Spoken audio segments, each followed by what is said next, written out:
Day 0 my hair spills out, inky black in the crystal clear water. The hot sun beats down on my face, and I am glad to cool off. I lift my head out of the water and paddle closer to the shore. My feet scrape the bottom and the sand is soft. I step out of the water and the warm sand sticks to my feet, kind of marble and kind of slate, sailing. The knots, the mainsail, turning the rudder harshly, and my best friend's laughter. She mans, womans, the jib and I steer. Last summer we saved up everything we had and worked double shifts to buy this little boat we named Catfish, and Evie painted little whiskers and a fish face on the front.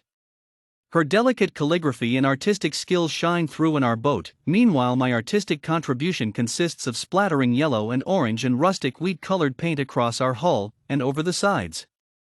I had a craving and she complied. We're going to sail around the UK this summer, specifically tomorrow. We've been sailing since we were 10, off the coast of Wales with her mom and my dad guiding us. I remember Dad's steady hand on top of mine as my small hands manned the tiller, and Evie's mom sitting across from Evie, helping her with the jib. Tenby, Pembrokeshire. It rocks, and I live there.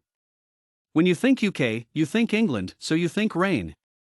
Let me fix the .UK equals Wales equals Tenby equals looks like Bali, legit, and it's perfect for sailing. I love the freedom of sailing.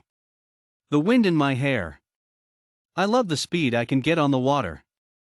Evie says I'm crazy, but I'm actually crazy fun. There's a difference. Besides, it isn't like she has any interest in steering or getting a different sailing partner, so she's stuck with me. Day 1 it is hot today. We lick ice cream of dripping cones, cotton candy for me and bubble gum for her, our colors mirroring. I like the look of bubble gum more, but I loathe gum with a burning passion, and have a fiery desire for cotton candy. So until I find the time to file a complaint to the makers of ice cream, I shall put up with it. Evie shoves me, saying something about first world problems, and I laugh. We throw our bags into the boat and roll up our jeans. We run and push off Catfish and jump in before she gets too far. I grab the mainsail tightly and pull it taut. Evie does the same with the jib, and for once, I hold the rudder steady. We're off. Day 11 a big, blustery wind blows my hair.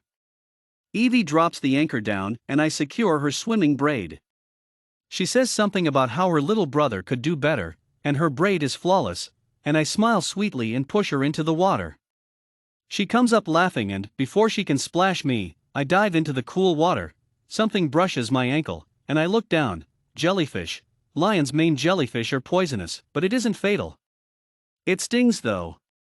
I hold a cool cloth to Evie's arm. She got it worse than me. I try to apologize, but she laughs and says the jellyfish were there anyway. I didn't do anything. That may be true, but I still feel guilty. Alright, Eves, it's true, it isn't my fault. Ow. That was my foot, you realize. Day 13 there is a cat in the ocean. We saw her in the shallows, although it was deep for a cat, and probably unpleasant. We asked around shops in town and no one said anything about a missing cat, so we name her Moon, due to her white crescent going from the middle of her neck all the way to her chest. She loves the boat, the wind, and sits up on the stern of the Catfish like the queen she is. Day 20 Moon had kittens. I am so confused. There are 2 little bundles of love and fur and cuteness, a little tabby she-cat and in white and black patchy Tom. We name the tabby Stella and the other becomes Loon. Day 29 Evie talks about sailing to Fiji. She has a dream of coconuts on the beach, and I sail if we sail anywhere. I want to check out Indonesia. My mom grew up there, and I would love to hear stories about her from my grandparents. Dad can give me their time together, but not so much her childhood. We pop open cans of sparkling water. Evie hates pop, and cheers to being a third of the way to home. With perfect timing, a whale breaches the shining waves. Day 44 the water is not as warm as I'd like, but it looks beautiful and tropical, so we decide to surf. It's summer, we can handle it. There is a small beach where we rent surfboards and boy the water is cold, but I don't care. Then we practice our knot tying skills on the hull of Catfish with Moon, Loon, Stella, and the sea. Day 67 I feel so close to home. Summer had just begun when we started, and it feels as though it's drawing to a close. With home and school so near, Evie and I swim as much as possible, pretending we're somewhere tropical.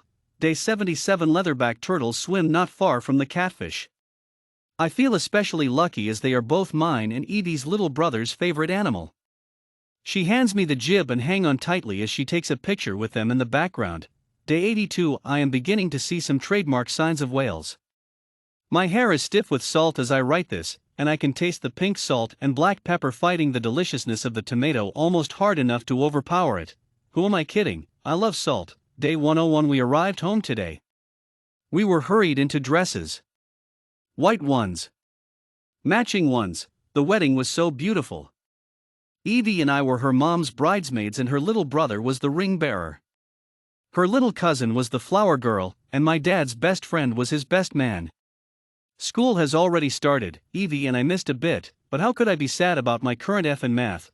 I've never gotten lower than A, when I have sailed around a country. My father and I have been lonely for so long, and we have missed mom so much. We have a family now though, and I feel as if mom is smiling down over me. That night my sister and I lay up and look at the stars.